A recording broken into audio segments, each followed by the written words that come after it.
everyone, and welcome to the next episode of Movies with G Rose. Last week's episode did all right. That was my 2019 wrap up video. Kind of talked about all the films in 2019. It didn't do quite as well as the last two episodes, but I think maybe the runtime scared some people off. To be honest with you, I would love to get your feedback on it. I left time codes in that video, so wherever you're listening to it, Spotify, Apple Music, whatever. If you want to just jump around and listen to specific reviews for specific movies, you can do that. But anyway, let's move on to today. I am going to try harder to remove my filler words. I said like, and dude way too much in the last episode, so we're going to try to cut down on those. Today, we are going to be talking about the Star Wars sequel trilogy. There's the original trilogy, episodes 4, 5, and 6. Then there's the prequel series trilogy. Those are episode 1, 2, and 3. And then there's the sequel trilogy, episodes 7, 8, and 9. So today we're pretty much just going to be talking about the sequel trilogy, although of course I'm going to reference all of the other films. And just to let you know, whether you're watching the YouTube format of this, the video, or you're watching or listening on Spotify or Apple Music or Apple Podcasts or whatever it is, it's available everywhere. So feel free to watch the video format or just listen to it wherever you are. If you're on iPhone, please download the podcast app and rate this podcast on there. You don't have to write a review, just tap one of the stars, and that's enough plugging. I'd kind of like to give some pretext for my own experience with these movies before we dive into the actual reviews. Um, Spoiler alert: I actually kind of like the sequel trilogy. I like them a lot, actually. I and I think there's a reason for that. If you've watched the other episodes or listened to the other episodes, there's a lot of things in here that you're going to hear from those episodes. I've talked about some of these things before, which is why I wanted to make this podcast just about this topic. What I'm driving at is I didn't see the original Star Wars movies until I was 18 years old. I was a freshman in college. I didn't grow up watching these films. In my criticism episode, I talked about how a lot of people have a nostalgia baked into these movies, and I didn't have that. So by the time I actually saw A New Hope, it wasn't that interesting to me. I think it's a fine movie, but and here's the thing, here's where people are going to hate me for this video. People are going to say that I'm not judging the original movies correctly, that I'm overhyping the new ones, whatever it is. The Star Wars fan base is insane. I think the Star Wars fan base doesn't super know what they want from the series.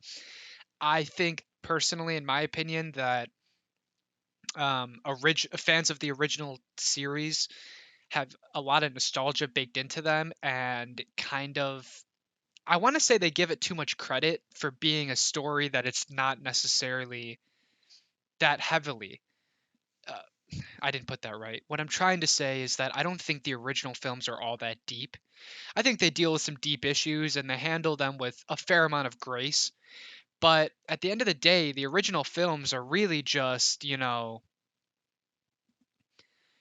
family of space travelers that have telekinetic powers. That's the films. And so when you try to build an entire universe out of that, there's really actually not a whole lot there. On my last episode, I talked with Jack about these films, and he brought up a point that years ago, when he had heard that they were building all of these spin-offs and sequels, he was shocked because, number one, he's actually more of a fan of these films. He grew up watching them. He likes them more than I do. And he was like, what are they going to do with this series? There's nothing there. There's not a whole lot of substance to dive into. There's not this huge, I mean, they built this huge universe with all these planets, but at the end of the day, there's not a whole lot of meat in the actual films. Now, I understand there's also the animated series, which I've heard handles the lore a lot better. I know that there's the whole extended universe with the books, most of which were canned. For those of you that don't know, what happened was after they made the movies, there was this huge collection of books that were called the extended universe. They weren't necessarily canon, but they weren't necessarily not canon either. All of the things that they talked about were things that could be true. However, once Disney bought the series and decided to revamp it, they basically canceled all of the extended universe because there's things in that universe that they decided not to go with. They went other directions. It's almost like comic books where all these different authors were building onto the same universe. And from what I hear, there are some really great stories in there. But we're just talking about the films. We're talking about what they've been able to accomplish in 9 films. and and that's not even including the spin-offs. There's the Rogue One, there's the Han Solo movie, all that stuff. But when you take it back to the original Star Wars films from, what is that, 1977, it's fine. I wasn't in love with it. I like Empire the most personally, and I think I even put Return of the Jedi a little higher than A New Hope. They're fine. I appreciate what they did. It's a technological achievement. The behind the scenes is fascinating. George Lucas did a lot, yada, yada, yada, asterisk, asterisk, asterisk. But at the end of the day, they don't interest me all that much. I think if you grew up with them, you probably like them more. Or maybe I'm just not a fan of the slow pacing of these films. They have a lot of charm. I'll give them that. There's something very charming about watching what they did because for their time, I mean, there really wasn't anything quite like this. So you got to give it to them. And they did the sequels pretty well. A lot of people didn't like Jedi all that much, but in general, they did a full trilogy better than most modern companies do trilogies in general. So you got all that going for you. Then you've got the prequel trilogies. Episode 1 is pretty renowned as being a trash film. People were so hyped to see Star Wars return to theaters, and it let everyone down. They introduced Jar Jar Binks, which was originally hated, and then people have grown to love it. There's the actor that plays Child Anakin is pretty trash. They revealed that Anakin is of virgin birth, and then they don't go anywhere with it. They reveal that there's this thing in your blood called midichlorians, and then they don't really go anywhere with that. But by far, the only captivating part of this series really is the relationship between Obi-Wan and Anakin and watching Anakin's journey. I mean, that's really what people watch the prequels for, because he turns into Darth Vader and people want to see the Skywalker series and the people that surrounded the Skywalkers. I think they bit off a lot in this series that is interesting. I mean, they tried to be more political with it. They tried to expand the politics of the universe and all these different planets and all these different rulers, and they bit off a lot, and I don't think they chewed it all off, quite as well as they could have. But nonetheless, they're still pretty interesting to watch just for the amount of world building that they do. You could tell that George Lucas really, really wanted to step up his game when it came to the world building. So there's so much stuff in the background and extras and props, and I mean it's a world for sure. It's just the story and the dialogue built inside of that world isn't written super well.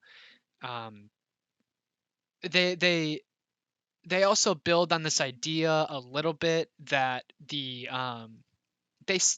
planted these seeds for the the Jedi not being all they're cracked up to be, and I think that's we'll get to a little bit later how I think J.J. Abrams wanted to maybe pull that through into the sequel trilogy.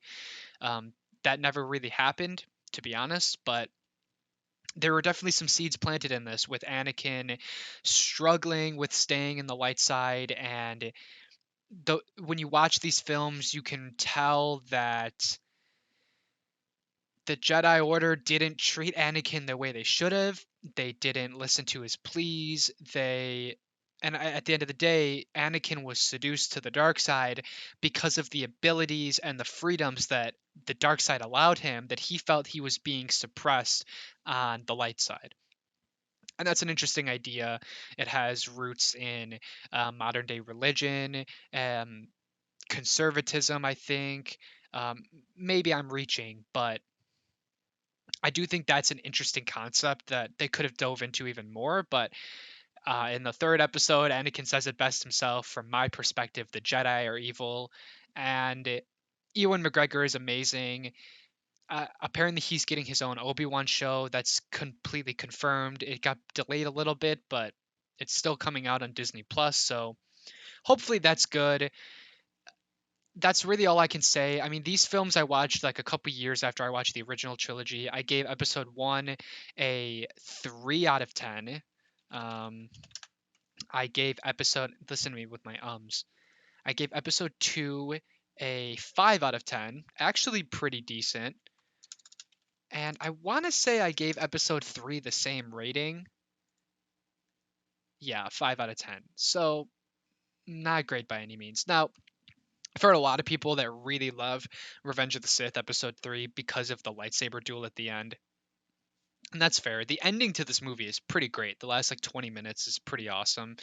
But again, these films are just pretty boring, man. I mean, they're not well written, and the original trilogy, the first time I watched them, I binged them all in one day. Probably a mistake in hindsight. These films I watched in 3 consecutive days. So I watched the first movie, next day I watched the second, next day I watched the third. I mean, they are what they are. You know, people were really let down that they weren't the quality that they wanted them to be. The overarching plot line, though, is the only thing that really kept them alive. You know, it seems like these original trilogies were planned, at least to some extent. Now, I don't know how much of this backstory George Lucas had in mind when he put out A New Hope. I don't really buy that he was thinking this was going to explode into some giant series, but he probably had the original trilogy written, and then when he learned that he had to make more of them, well, not had to, but wanted to, he probably wrote the entire the prequel trilogy.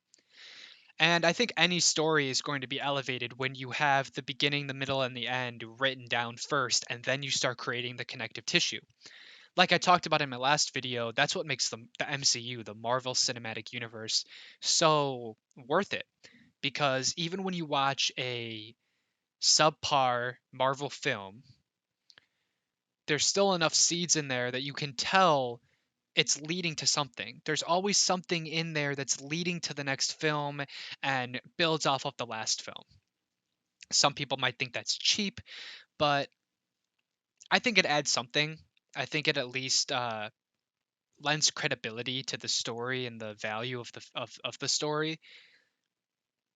You can tell that someone over at Disney for the Marvel films sat down and wrote out what the exact arc was going to be for all of the characters. They knew where the characters started, they knew where the characters ended, and the amount of stuff in between, who's to say how much they had written out? You know, obviously they gave some creative freedoms to each director, but they never went to a director and said, "Listen, do your thing, doesn't matter. We'll figure." They never said, "Hey, director, make a Marvel movie, and then we'll watch it when you're done, and then we'll figure out how to go from there." You know what I mean? They were never told to adapt to the director. The director had to adapt to them. And you know, on the face value, that might have seemed to some people creatively stifling, which is why many years ago, when Disney first acquired the sequel trilogy, they announced that each film was going to be directed by a different person. And on face value, that was kind of interesting actually, because it seemed that we were going to get different feeling movies, more creative visions from different people. You know, oh, we're not giving all of it to one guy. We're not putting it all on one person's shoulders. It seemed kind of interesting that they were doing a whole trilogy directed by different people. But as the trilogy progressed, the new films, it became very clear that Disney not only gave each film to a different person, but they gave too much creative control to each person. It seemed that for whatever reason, Disney didn't have much of a plan. They didn't apply that same Marvel logic to the Star Wars universe. They didn't sit down and say, this is where we're going, and this is how we got to get there. And you can fill in the connective tissue however you want, but these are the beats that each character needs to hit. That was not present. So when the first film came out, The Force Awakens, on all fronts, people enjoyed it. I mean, The Force Awakens did absolute gangbusters in the theaters. People adored this film because after 20 plus years of waiting for Star Wars, people just didn't want a repeat of Episode One. You know, I mean, the last time that a new a new trilogy was being announced, people were burned pretty heavily. They waited in line for hours to see episode 1, and they were disappointed, and they saw it multiple times trying to convince themselves that it was good. I mean, you go back and you watch interviews from those films and it's hilarious how in denial these fans are.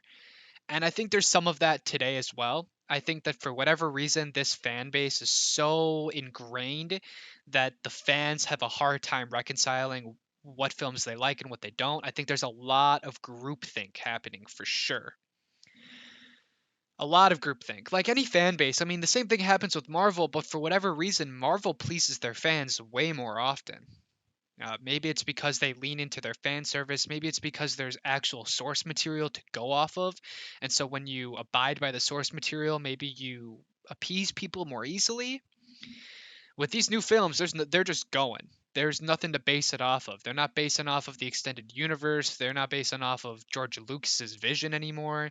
I mean, you can look up George Lucas had a different vision for these films entirely. He had this whole thing about spirits that embody the force that live in different people. I mean, he had a whole thing that Disney scrapped. So they went their own way with this. And I think J.J. Abrams hit it out of the park. Now, before I dive into why I love this movie so much, I have to tell you about why this review is inflated a little bit for myself, and I understand that. I give this movie a 10 out of 10. Now, while I do think it's an amazing movie, I understand why I have it rated so highly. For one, a big reason, the main reason that I watched the original trilogy to begin with was because I heard that they were revamping the series, and I thought to myself, well, I've never cared about Star Wars, but I want to see these new films and I want to kind of care about them. So I might as well finally get around to watching the original films. So I binged them all in preparation for this. And the originals were good. It's funny because I had actually seen a lot of them through the Family Guy parody series and through various forms of media. I mean, I knew all the main story and I knew most of the twists. Nothing was really shocking to me, but it was good to sit down and watch them. That being said, I don't think I rated any of them higher than a 7 out of 10. So needless to say, I wasn't a Star Wars fan. I didn't really care that much. So I went to this movie. I bought the tickets early. I wanted to get on the hype. I was into Marvel at the time, at least a little bit. But I wanted to get into the fandom. I thought it would be a cool cultural thing to be a part of, similar to Marvel. Bought my tickets early, got my seats. The theater was full and electric and respectful, and it's a great movie. Now, excuse me, sorry. Now, I understand that this film is a soft reboot of A New Hope. A lot of people hate it for that reason. Put yourself in my shoes, though, someone that didn't really love A New Hope and got to see this modern retelling of it. The acting is great, the writing is pretty great, the and then everything else, the CGI, the stuff that people did love about the original is also great. There's a lot of mystery, intrigue. You're wondering how it connects to the original films, where the Skywalkers come into play, who is Rey. I think J.J. Abrams did an amazing job of figuring out what people love about these films and diving into them. This film opens up with of a great shot of stormtroopers on their way to basically wreck a city. And it looks awesome. I mean, it's super HD. You've got these cool lights flashing around. And from the very get-go, it's clear that J.J. Abrams has a beat on what people like. He is diving into the fan servicey aspects of the series. And when I walked away from this film, I was a Star Wars fan. And I think that's why I have it rated so highly, because you could tell the theater enjoyed the films, and I could tell that I enjoyed the films. And because of that, it made me a fan. And for a series to get me hyped, for one film to get me hyped about an entire series, is a testament to the quality of that film, in my opinion. It made me excited for more Star Wars films. Kylo Ren was amazing. I think he's up there as I think he's like tied with Vader in terms of villain quality, the way that he uses the Force, the way they gauge his power from the very beginning. I mean, his intro into the series is phenomenal, better than Vader in my opinion. You go back and you rewatch Vader's intro, it's like whatever. He barely even does anything in the original films. I mean, seriously, he doesn't really do much. It's just I mean, he's not even in the films all that much. He's in the whole series like 13 minutes or something like that. In this film, the very first scene that Kylo is in, he orders the stormtroopers to wipe out a village and he kills an old man. You know, he's got an amazing song. You know, like his theme music that plays. His lightsaber is really interesting. His voice is unique. He's just an interesting character. And when you learn that he's Han Solo's son, you learn that he's Vader's grandson. There's a lot in there. There's a lot to dig into. And not only visually, but on a story level, I think this film hits all of those points the Star Wars should have. And it's an adventure film. It's funny. It's got plenty of interesting action to it. It's got great lightsaber battles. And like I said, the story arcs that they planted were interesting. You've got Rey, who you think, what's her past? Who's her parents? Why is she so good with a lightsaber? Why is she good with the Force? Why is it that, you know, uh, why is it that Kylo is so obsessed with taking her down? Why is it that, you've got Finn, who used to be a stormtrooper that ends up turning. You've got these interesting twists on the original series. Yes, they're just destroying a Death Star, sure. Yes, the father figure gets murdered and propels the protagonist a little bit harder at the end of the film. There's a lot that they borrow, obviously, but when you put a fresh coat of paint on it and you've got amazing actors like Oscar Isaac and Adam Driver, and you've got, the original cast coming back for some roles like Han Solo, Harrison Ford, you've got Leia, Carrie Fisher. I think they hit it out of the park. I think this film is awesome. I think it gets a lot of hate because it's a rehashing of A New Hope, and because of that, people feel uncomfortable. They feel like it's stepping on their nostalgia. Maybe people just feel like it's too blockbustery. I've heard when this film came out, some people said, "Oh, it just feels like they turned it into another blockbuster." But Star Wars was a blockbuster. You know what I mean? You only feel like it's not because it's so old. That's my take on it at least. I remember watching this film and watching all of these theory videos of, oh, is Rey actually a Palpatine? Is she actually an Obi-Wan?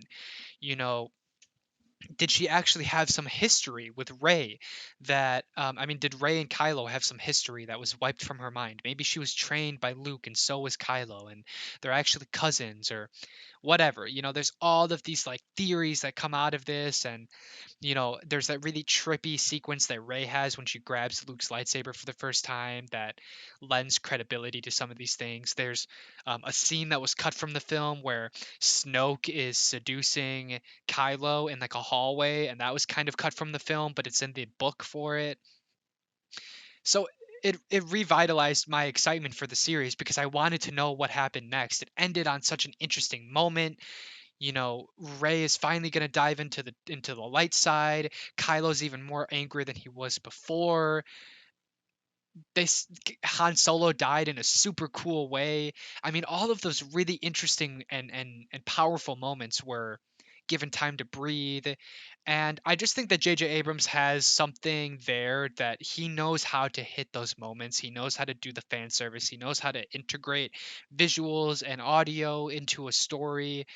And so there was a lot of hype built up for the next film. A lot of people sat down, and including myself, and they said, listen, The Force Awakens was a pretty good film, but it borrows so much from the original trilogy, the original A New Hope, that the next film is going to make or break the series. A lot of people said that.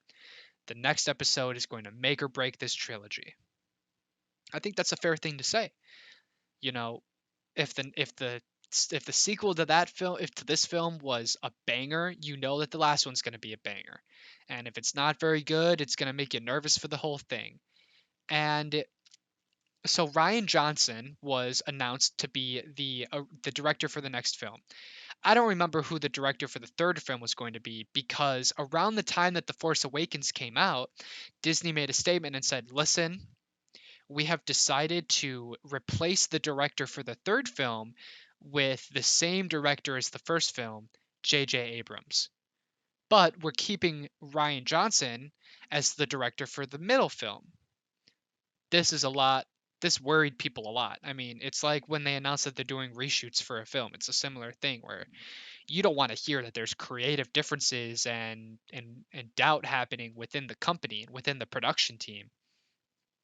So now we have the beginning and the end of the story being directed by J.J. Abrams, and the middle film, which is arguably the most meaty film for the entire story, being directed by someone completely different, Ryan Johnson. I mean, yeah, the beginning of a series and the end of the series is really difficult, but in some ways it's easier because you already know what your story is. The middle of the film is where you have to like really polish it. You know what I mean? That's the part where you're going to lose people. So this worried people a lot. Regardless, though, Ryan Johnson, Ryan Johnson, Ryan Johnson is a pretty interesting director. He has directed films such as Looper, which I absolutely adore. I think it's an underrated film. And he directed the newest film, his newest film, Knives Out. He also directed. So up until this point, he'd really only made, I mean, he made this movie Brick that no one saw, and maybe some other stuff that no one really cared about, but Looper was his most known film. And Looper is a film that kind of borrows from Star Wars. There's a lot of interesting sci fi stuff in there. There's some telekinetic powers in the film.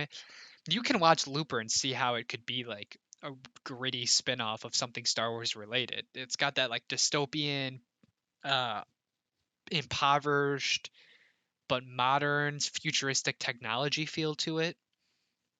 So when they announced that he was doing this film, and I mean, I was hyped. You know, I thought we were going to get a really dark, gritty Star Wars film. Based on all of the theory videos and the seeds that Ryan Johnson had planted, it felt like we were going to get something different. I was not of the opinion they were just going to reboot Empire Strikes Back. I thought we were going to get something that was um, something that introduced maybe the Gray Jedi that George Lucas had kind of teased in the prequel trilogy. You know, maybe we were going to get something about how Rey, you know, Rey's a very aggressive character in the first film, and she's very powerful. So I thought, you know, since the Jedi are mostly gone, maybe Rey will be the first to be a Gray Jedi. Maybe she will bridge that gap, and she will be, you know, she'll use powers from the dark and the light. Maybe she'll team up with Kylo Ren after they learn their histories, and maybe they connect in some way that she didn't know because Kylo's so obsessed with her in the first film. Maybe they'd team up and defeat Snoke, or maybe they'd switch places entirely. Regardless, I didn't think that it would just be a rehashing of Empire. I thought we were going to get something gritty and dark and different from Star Wars. And I remember when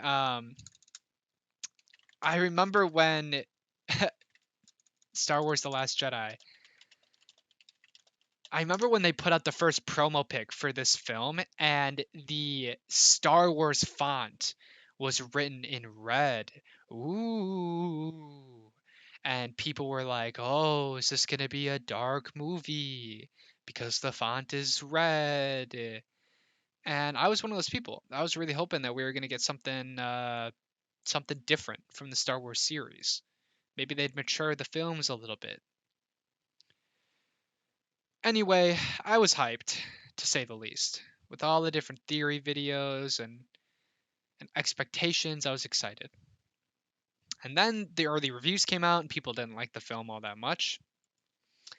Um, let's look at The Force Awakens on Rotten Tomatoes. Is sitting at a 93% with an average rating of 8.27 out of 10. So about an 8 out of 10 at a 93%. That's really, really good. That's a great film, to be honest with you. The Last Jedi is sitting at a 91%, higher than I thought, but the audience score is 43%. To put that into perspective, the audience score for The Force Awakens was an 86. So there's a huge discrepancy in The Last Jedi, this middle film, where most of the audience didn't really like it, but the critics did enjoy it. That being said, the average rating for The Last Jedi is also an 8.1 out of 10, about an 8. So the critics liked this film about the same, but the fans did not. At least the audience rating uh, on Rotten Tomatoes is much lower, about half. So what went wrong? It's funny when this film came out. Uh, some of my friends that were diehard Star Wars fans really loved it, and then they realized that it's not that great. Some people hated it out the gate. I remember the reviews being pretty bad, early reviews, and I had a little bit of hope, but I was not hyped once I saw those early reviews come out. And I remember watching the film, and I remember seeing these interesting moments, but ultimately, when the film ended, I was disappointed. And worse than disappointed, I was no longer excited about the series. This film did the opposite of The Force Awakens, where when this film ended, I did not care about the new one. I mean, Rogue One, I think, came out in that gap, and that was okay, but again, it wasn't amazing. And so I think people have grown to love Rogue One a little bit more. But when I was in the theaters for The Last Jedi and the film ended, I was just bleh. I mean, most people were. I mean, the general consensus, regardless if you liked it or you didn't, is people weren't excited for the next one. This movie is basically a bottle episode. The reason I say that is because if you look at each character individually, they don't really progress or change all that much throughout the course of the film. And even the ones that do progress don't progress in a very satisfying way. I'll put a link to this somewhere in the film. Somewhere in this episode. But I did a whole video about this film specifically. I talked about it for like 40 minutes. So I won't dive into it too heavily. But the bottom line as to why I don't like this film is you can look at pretty much every character and they more or less start where they ended. And on top of that, director Ryan Johnson kind of stuck a middle finger to J.J. Abrams and it did whatever he wanted to do. He didn't seem to care about any of the threads that JJ was setting up. Most specifically, Ryan Johnson decided to say, you know what? Rey is anyone that Rey doesn't have any lineage. She's not an Obi-Wan. She's not a Palpatine. She has no family history. She's a nobody, and therefore anyone can be a Jedi. Which, if you take a step backwards, is actually pretty in line with Disney. Disney's all about inclusivity. So the idea of like a royal family and only this family and only this bloodline can have the Force is different for what you'd think Disney would do. But nonetheless, it was very frustrating that they decided to scrap that idea. Now, granted, some people liked it, I didn't. But regardless, to just completely ignore what J.J. Abrams was setting up is pretty frustrating. And it baffles me that Disney allowed him to do that. Like we were talking about with Marvel, It's clear that they just gave Ryan Johnson this film and said, "Do whatever you want, man." Like they didn't care that he was going against JJ. They didn't seem to care that JJ was doing the next film. It doesn't seem like he set JJ up for anything interesting because no one cared after this film. So it's fine. I mean, I gave this film a 6 out of 10. Let's see what I wrote about it. I said, hmm, how can I. I'm trying to find my own review, which is actually one of the most frustrating things to do on Letterboxd. It's like actually difficult to find my own review for the film, which is kind of funny. But this is just dead air. I mean, when you look at each character though, like Rey starts as being good at the Force.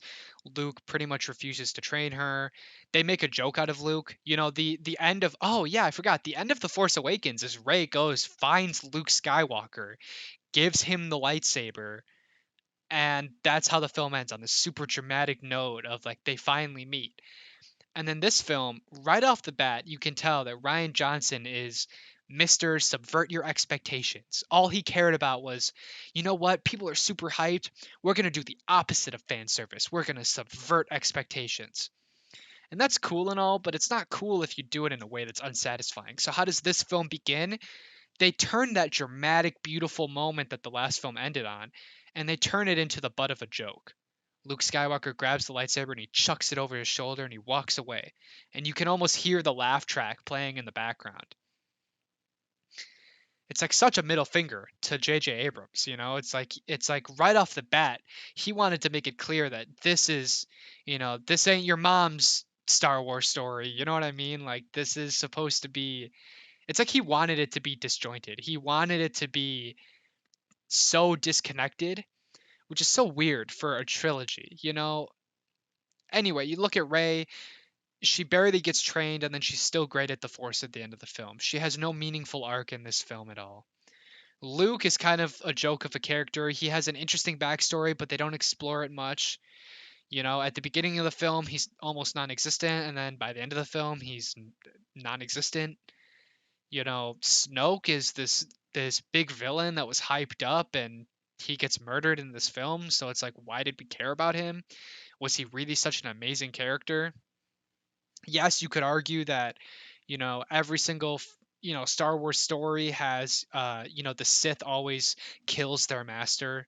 The apprentice always kills the master, but still it was like we got like a couple scenes with him and then he was dead. It felt very anticlimactic. Um, Poe's whole story is that you should blindly trust authority because some woman with purple hair told him to do things, but she was a terrible leader and her plan just happened to work out. So like his story is really confusing and vague, and I think it sends the wrong message, to be honest with you. Finn's story is, his arc in the last film was to not be selfish and um, to help out a woman that he loves, I guess. And in this film, his story is that he should stop being selfish and help the cause. Maybe I have those flipped. But either way, the stories are so similar that it's almost like they kind of just redid the same arc from the first film.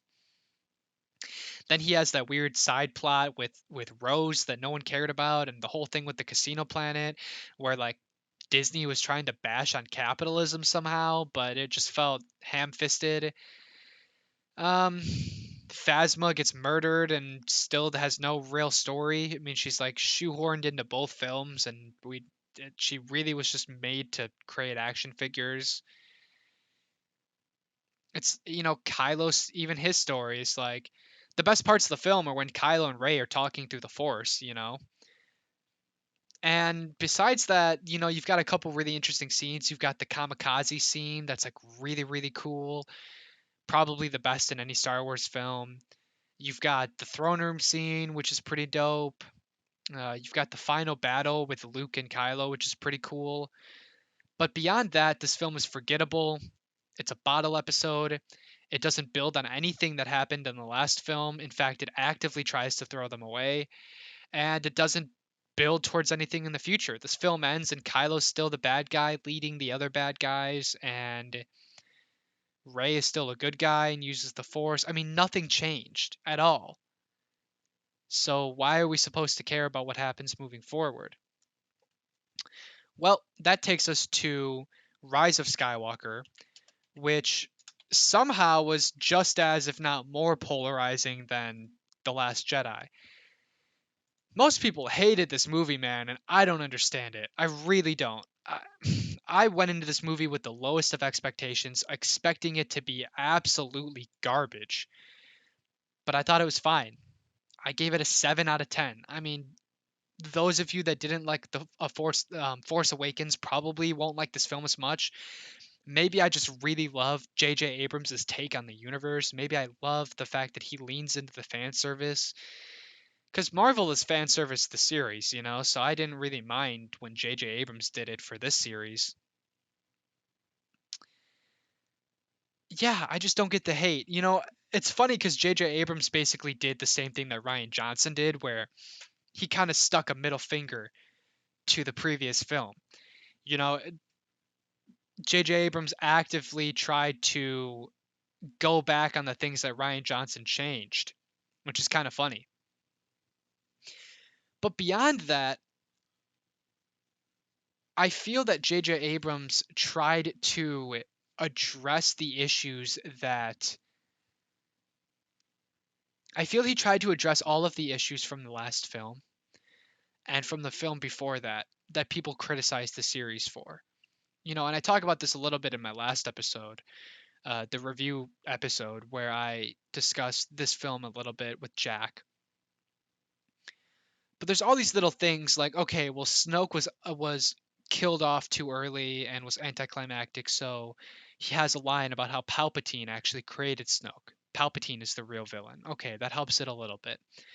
You've got the criticism of, well, why is it that Rey is so powerful in the first film if she doesn't actually have a backstory? So J.J. Abrams gives her a backstory because it's clear that's what he always wanted. You've got, you know, people hated the romance between Rose and Finn, so he pretty much cut it out of this movie. You get the real sense that JJ wanted to salvage this trilogy, and you got the sense that he cared about what happened, at least to some extent. And you could tell that he didn't want to just reboot the original series. He didn't want to just remake Return of the Jedi, because this isn't Return of the Jedi. It is something unique. It's a unique story for the series. It has plenty of amazing action moments and cool lightsaber duels.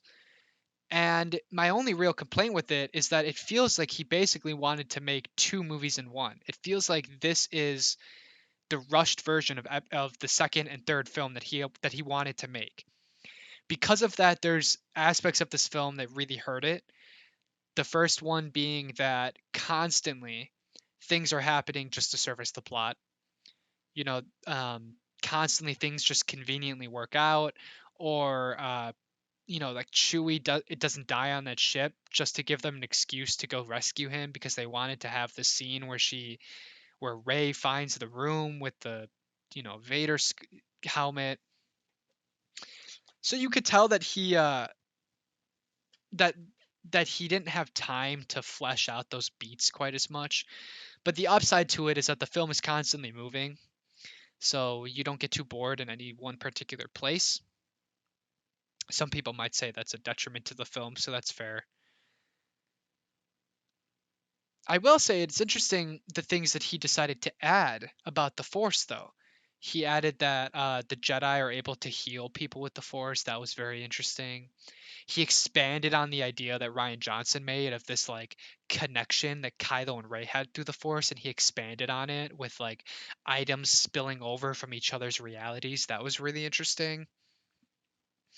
So I guess he carried that over from Ryan Johnson. The other detriment to the fact that this film feels so rushed is the fact that there's a lot of important dramatic moments in this film that are supposed to have a lot of levity that don't have quite as much because the film doesn't have time to linger on them. There's no time to mourn the loss of a character like Hux because they have to move on to the next thing. There are constantly scenes in this film where a character says his last line and the transition wipes. Oh, sorry, did I hit the mic? The transition immediately hits the screen.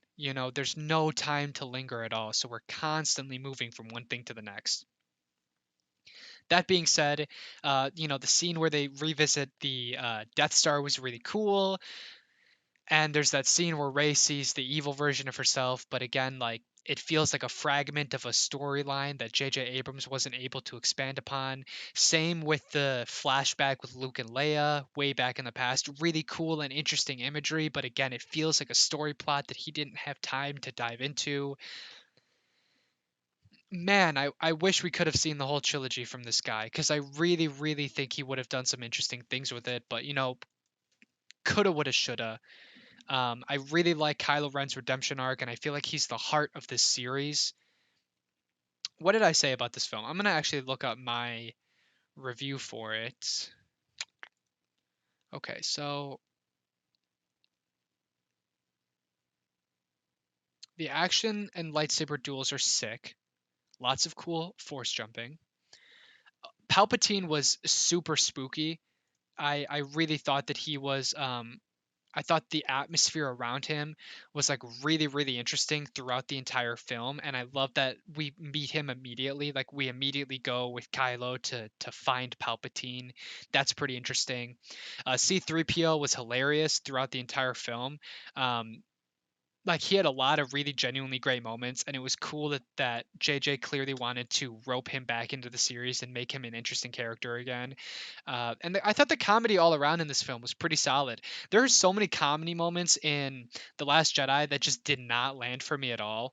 And I felt like The Last Jedi was constantly trying to lighten the mood for the kids, whereas this film feels like they placed the comedy and the drama appropriately. I never felt like they were trying to cheapen a dramatic moment with comedy to lighten the mood. I felt like those two aspects were placed very well within this film, and I felt like all the main plot points were decent. Like yes, the connective tissue between them was loose and not super well written, but the actual points themselves, how they progressed through the story, how they found Palpatine, Palpatine's main plan, how they defeated him, all of that stuff felt interesting to me. I would say that perhaps the final battle with Palpatine was like a little bit anticlimactic, maybe, but honestly I thought it was interesting still. There's enough cool visuals and stuff going on to make it interesting. It's just again because it's so rushed, there's aspects of it that feel janky. Like Kylo kind of gets brushed away and then he comes back at the very end to basically give his life to Rey. Certain aspects that it's just like you can tell they really just had to keep things moving, and it hurts the film in that way. The dialogue was just average, and there's a couple of really, really cringy lines. Oh, they fly now. That's like a classic cringe line from this film that Poe said. Um, a really, really bad portion of this film is Leia is so clearly ham-fisted into this movie. You can tell they didn't film a dang thing with Carrie Fisher before she passed away. Rest her soul. Um, it's really bad. I mean, she looks fine, but she says some lines on screen, but there's a lot of lines where you don't see her mouth move, which is fine. But pretty much every line she says, like you can tell that they just like fed all of Carrie Fisher's previous lines into an AI and had it spit out the most natural sounding phrases they could. Like everything she says is super generic and doesn't relate to the plot at all. Really, really generic. Oh, you can do it. You have to believe in yourself. Come home to us. Like just really flat, generic stuff. She's very, very clearly not in this film. So I don't really know what the alternative would have been. I don't know if there's a happy medium in here because I know that she passed away, but her character was still alive. Um, Oh, that's another thing that they kind of fixed from Ryan Johnson's film. There's that really, really cringy scene where Leia flies back to the ship from the middle of space, and no one comments on the fact that she uses the Force at all. And everyone's like, does Leia have the Force? And does she use it? Like, this is weird. Whereas in this movie, they at least have like one scene that shows her training and explains that she was training in the forest and she gave it up for a reason. So, like, again, something that's trying to fix things that were messed up previously. But all in all, her her role in this film is pretty bad. Um, I think that it would have been really cool to see Chewie die on that ship. I think if Rey accidentally murdered Chewie with the lightning, it would have kept the levity in that situation, but instead they just brought him back to give an excuse to go rescue him. Um, Also, I think it would have been cool if Kylo survived at the end instead of Rey. I think it would have been cool if Kylo finds her dead, takes her lightsaber and the other Skywalker lightsabers, buries them together, and then the film ends with him saying that line at the end, "I'm a Skywalker." I think that would have been pretty cool, but whatever. Where did that yellow lightsaber come from? That Rey just magically had at the end. Again, a symptom of just a rushed plot. Um, the Death Star sequence was really dope. All of the fighting, the water, the piano rendition of the Darth Vader theme in the throne room was really cool. So yeah, I mean, there's unanswered questions. There's plot lines that were never answered. Like, how did Maz get Luke's lightsaber after he lost it in Empire? Um, why was Kylo so obsessed with her in the first film? Whatever was there any remnants of Luke's training school? The Knights of Ren are barely expanded on. They're not really in the film. This one, at least, people thought that was going to be really interesting. There's just aspects of everyone's backstory and all these questions about what happened in between the original trilogy and the sequel trilogy that no one addressed. And it was Ryan Johnson's duty to address some of it in more of an interesting way. And Ryan was so focused on subverting expectations that he ended up creating a filler movie that doesn't really matter. And you can say all you want that, oh, J.J. Abrams should have just, gone with Ryan's stuff and tried to expand on that instead of making his own story. But you can say the same thing about Ryan. Ryan should have gone with JJ's story and kept with his vision, especially once he learned that JJ was making the next film. I didn't care if they had to do rewrites or reshoots or what. Ryan Johnson should have been a respectful movie maker and fit into the rest of the trilogy. At the end of the day, I know that Ryan Johnson just wanted to make a good film, and Disney should have reeled him in. I know that recently, Star Wars has hired an executive producer from the Marvel side. I don't know if it's Feige or who, but they hired one of those dudes to step in and start working on this overarching plotline because they desperately need it. I mean, The Mandalorian was okay, the Disney Plus show, but it's all over the place. It doesn't have really a cohesive story, and it doesn't really relate to anything that heavily. You got the animated shows that most people don't even know about, and they're pretty much marketed as kids shows, so they're not really taken seriously by most people, even though it is all canon, and probably explores on lore and filling in gaps much better than any of these films have done. You've got all of these side movies that no one cares about. Rogue One is okay, Solo is okay, but again, they're really really interesting visually, and the set and the world building is really really interesting, but the story just isn't there. And that seems to be the theme for every Star Wars series, is that the story is just not that intriguing. And I honestly feel like that's where the sequel trilogy stands apart. I feel like the story is intriguing, um, but there's just no cohesion to it. That you've got all of these threads that they want to build upon, but there's nothing tying them all together. You know, Apparently the Skywalkers are done. Um, there was supposed to be a trilogy created by the showrunners of Game of Thrones, but that was canceled, probably because Game of Thrones was hated so much by its own fan base once it ended. There's there's nothing really on deck, I don't think. I think you got the Obi-Wan series coming out. Mandalorian will probably get renewed, but I don't know. I never finished the show. I turned it off after a couple episodes because I think it's like a PG show. It just didn't interest me that much or whatever. Baby Yoda, right? Um, Yeah, I know like the Disney World stuff that they're doing with Galaxy's Edge. I think they're doing some big plot line in there that'll probably tie in somehow. I don't know. I think they're probably going to take a year or two to think about what they want to do. You know what I mean? Do they want to do more spin-off movies or focus on spin-off shows? Do they want to create a whole new trilogy? Who knows? They can't do Skywalkers anymore. At least they said they're not going to.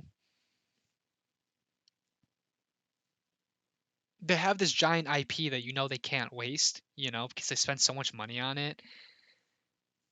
But I just don't know that there's really enough meat in this story to keep it going. And I really don't think there ever was. And some of you might disagree and say the films have enough lore and enough heart and all this nuance and blah blah blah blah blah, but I don't know, man. It just doesn't. When I think back to Star Wars, I think of cool moments. You know what I mean? And Anakin slash Darth Vader's arc is the most interesting part of the entire series, and it's such a small portion of it all. Luke is a cool story, but it's nothing compared to Anakin. And Kylo is a great story that parallels, it rivals Darth Vader's story, but it's not fleshed out enough. It's not cohesive enough. You still don't really know much about his upbringing except that he was Han Solo's kid and then Luke tried to train him and Snoke seduced him. That's his whole arc. We don't know anything about it. I don't know. Well, that's all I've got. Let me know what you thought about these films in the comments below. I'm sure plenty of you are going to rip me to shreds. I'm sure that you all love the original trilogy. I'm sure you all love The Last Jedi. I'm sure I have I have friends that after they saw Rise of Skywalker, they completely flipped and were like, "Oh, I love The Last Jedi," even though like they've been hating on it for years. I don't think it's a trash movie. I think it's like a 6 out of 10. But these people that love The Last Jedi and then hate The Rise of Skywalker, I don't know, man. I don't get it at all. I mean, maybe it's because I didn't love the original films. Maybe that has something to do with it. But I really think that it's a toxic fan base, and I think that the fans don't really know what they want, and so they ask for these things and they sound good on paper, but then they're not written well. Solo and Rogue One, they're just not written well. So you're along for the journey, but it's just like fan service the series, but without the interesting fan service, you know? So yeah, go ahead and follow me on Letterboxd. It's in the description below. Go ahead and head over to anchor.fm/withgrose if you want to find links to other platforms or if you want to support the channel. Um, Thanks for watching. Next episode, I'm going to have a guest on. It's either going to be about a great movie that I love called Coherence, or it's going to be about the Spy Kids trilogy. It depends on how things play out with my guests. Thank you for tuning in. It's always a pleasure to do these episodes. And let me know what you think about Star Wars. Thank you. See you later, guys. Peace.